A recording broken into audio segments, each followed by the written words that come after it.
What's up, YouTube? I'm back with another video today.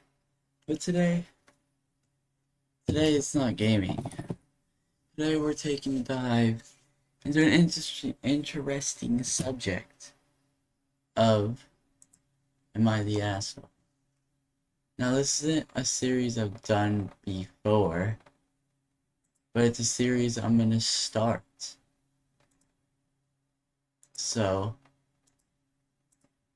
without further ado, am I the asshole for kicking my friend out of a car because he was turning off my dash cam? I I have three cameras for my car. One for forward facing, one rear, and one in the cabin. My best friend doesn't like the fact that I have a cabin camera because it violates privacy. I told him he doesn't have to get in my car for free rides, and that he's more than welcome to Uber or take the bus where we're supposed to meet up. While I was driving us to a restaurant, I noticed him messing with my dash cam I installed it on the passenger side. I told him to knock it off or I'm kicking him out. And during a red light, I checked my dash cam and noticed it was shut off. I quickly turned into a parking lot and told him to leave my car. He said, "Seriously, over a fucking camera?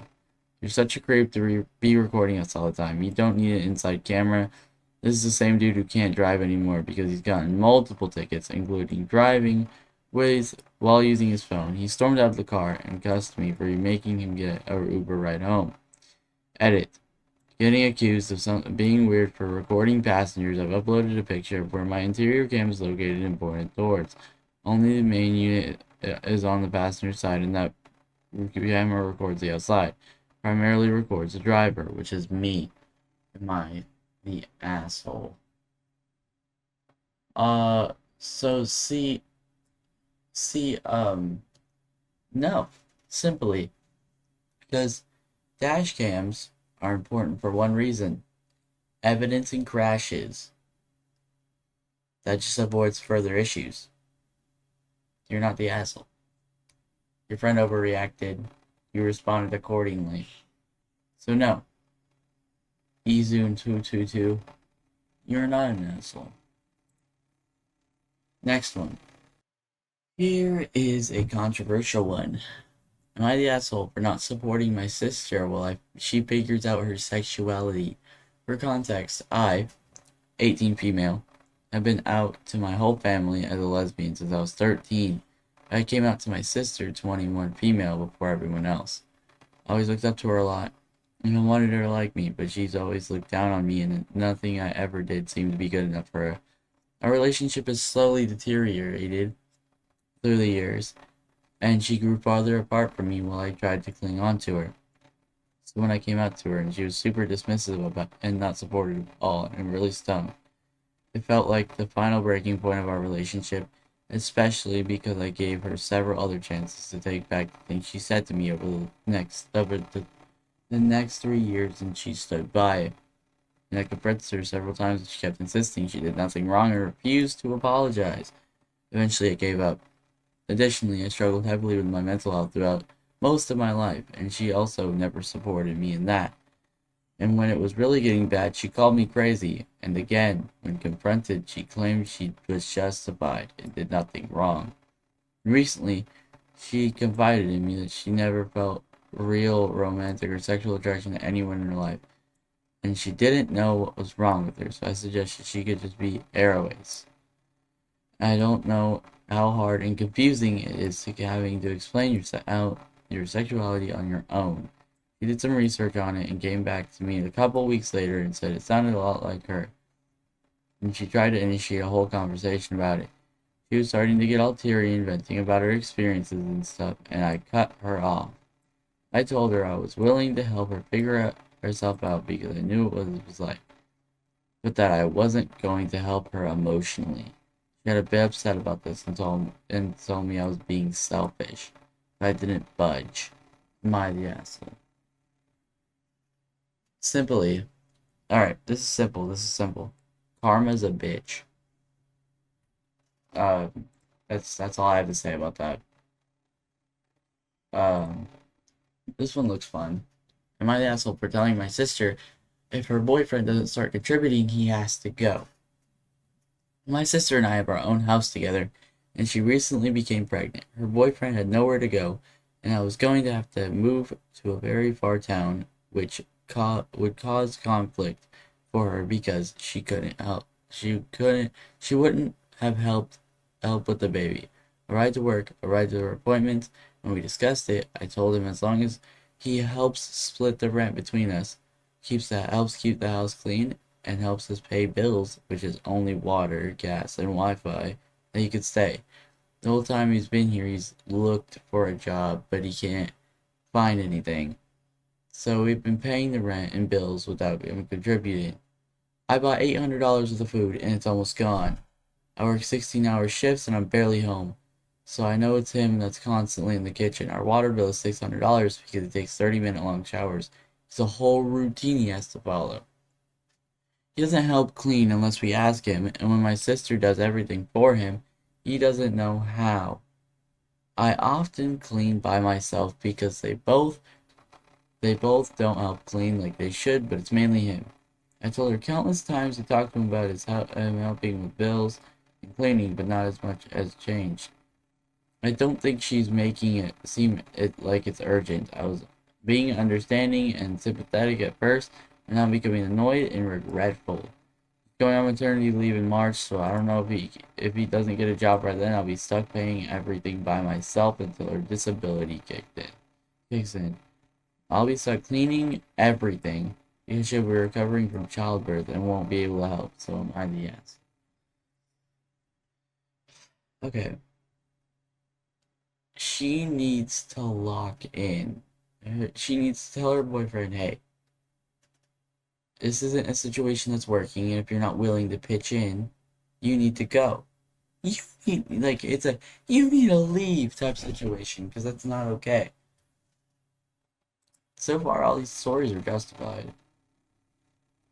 Uh, am I the asshole for turning down the person who helped me get divorced? I, 40 female, have been going through a very rough divorce for 3 years.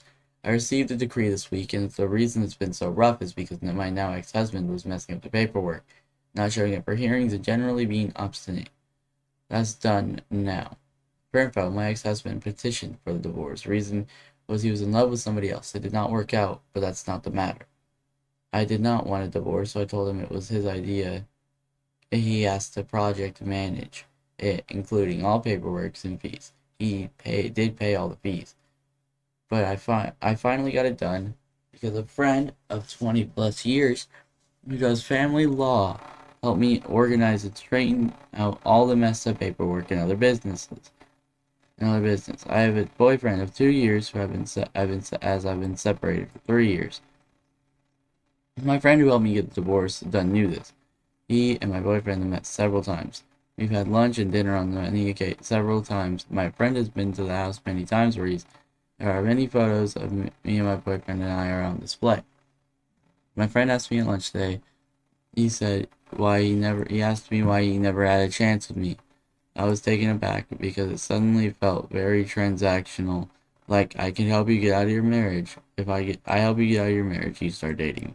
So I told him quite bluntly that he knew I wasn't single and what was he thinking. I tried to hide how offended I was at the idea that disregarded my relationship. Felt very disrespectful. Valid. But I don't think I did a good job. However, I could see how upset he was and he started crying. We were in public.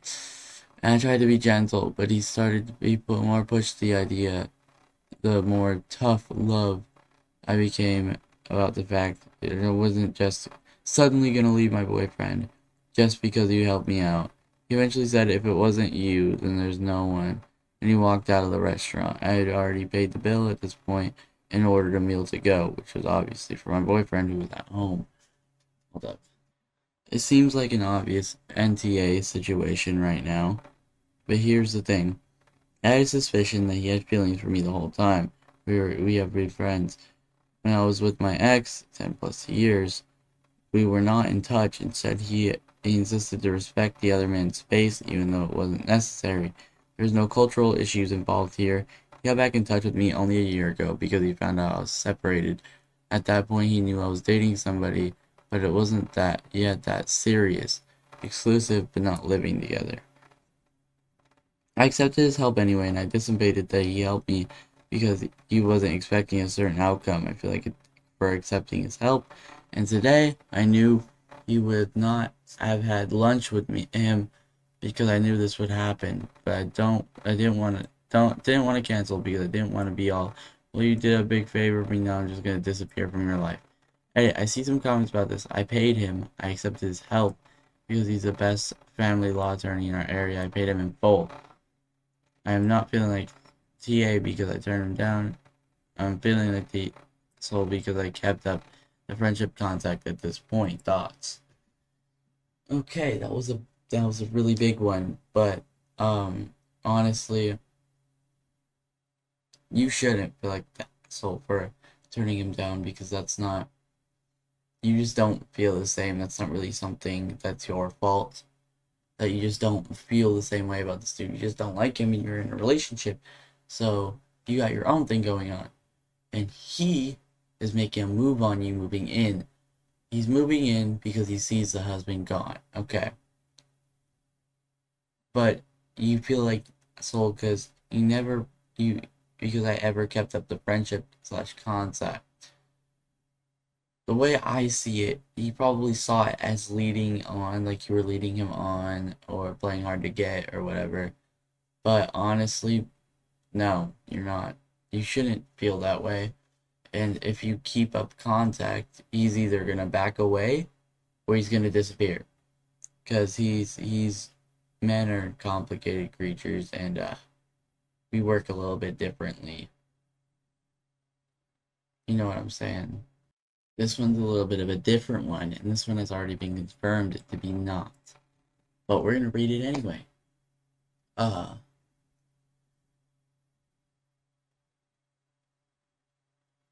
am Am I the a-hole for leaving the room because my boyfriend and my best friend were speaking in a different language? My 20 female best friend, also 20 female, came to visit me at college after a few weeks because we haven't seen each other in a while. She made plans for us to meet up and go out after class. I was looking forward to it. I even told my boyfriend, 21 male, in advance that I would be hanging out with her, and he was cool with it too. Both of them come from a place where they have a common language. When she arrived, she met me and my boyfriend in the corridor, and we immediately mentioned how we would be late if we didn't leave right away. I was ready to go, and then there, but I was then and there, but instead she started talking to my boyfriend in their native language, which I don't understand. I had no idea what they were talking about, though I did hear my name come up in the conversation. They didn't make any effort to include me or check if I was comfortable with them speaking a language I couldn't follow. They even made a light-hearted comment saying, "Guys, I really need subtitles right now." But they ignored me and kept talking, so I stood there awkwardly for about 15 minutes. They chatted, even though they had initially said we needed to leave quickly. I started feeling frustrated and unwelcome, so I left the area without a word and stepped outside the building to give them their space. Rarely picked up on my upset mood and started tiptoeing around me, and I couldn't enjoy hanging out with my best friend later at all. I was upset because it felt like I wasn't needed there, and they didn't seem to care about including me. But now I'm wondering if I made a big deal, or if I'm about a significant issue. Am I the a-hole? Edit. I made it intentionally obvious I was annoyed by leaving the room. They seemed to realize that themselves after I did so. I did try speaking to them and to understand why they act that way, and they simply said they were discussing incidents that I was already aware of and sharing some details about a particular event. I thought it was fine to leave it here and not drag it too much. Ultimately, I decided not to make a big deal out of it, and it never happened again. No, you're not. You're not at all. They were right. Because one, one, they shouldn't. Like, I get it. They're clicking, they're connecting, but that shouldn't be something that's happening. Because that seems a little sketch in my head. That's just me, though. That's just me. I'm young. I don't fully understand the whole world thing yet. But this is interesting. That's an interesting one. Here's a fun little silly one. Am I the a-hole for telling my husband he's an insupportive jerk about me losing my brother? Me, 43 female, and him, 52 male. That's a 11-year age gap. Interesting. I don't have a problem with it, but that's really crazy to see. For context, I lost my little brother over a little year ago to acute liver failure. It was very sudden, and I did not get to say goodbye. I was just contacted by the hospital telling me that my brother had passed, and it happened so fast. So to say, I'm pretty upset, and proceeding this loss of no longer having siblings is fair. On to the incident. I was scrolling through Facebook when I came across a post of someone showing a present from their sibling having been booby-trapped, nearly impossible to open. This is a competition me and my brother engage in every Christmas.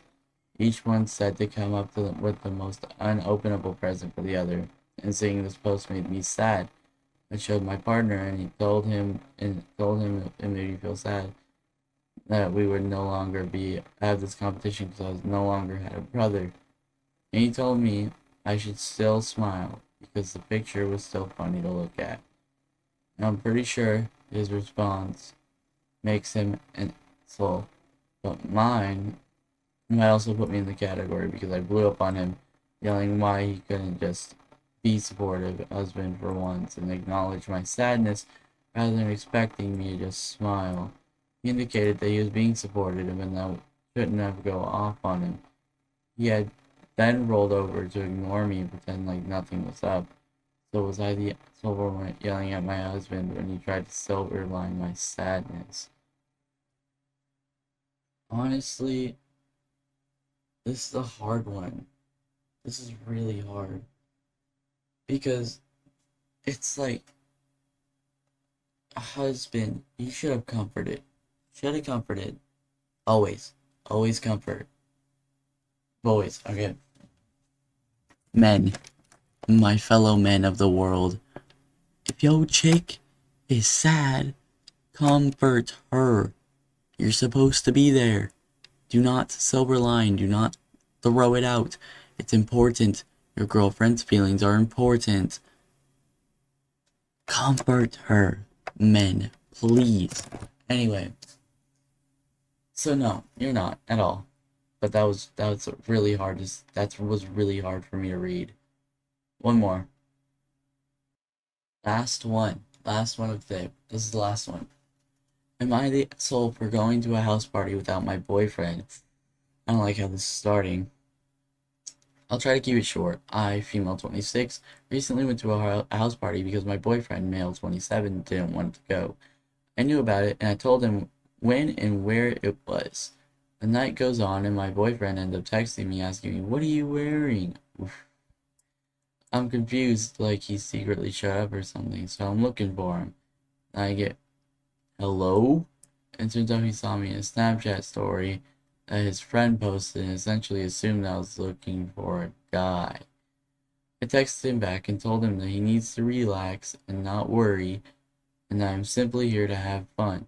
He ended up not answering me the rest of the night. I keep overthinking this whole situation. For context, the outfit was a white t-shirt and those leggings have the cinch that rolls up. Okay, not needed. I didn't need to see that, but I suppose this is my fault. I'm not upset about that. That's my fault. But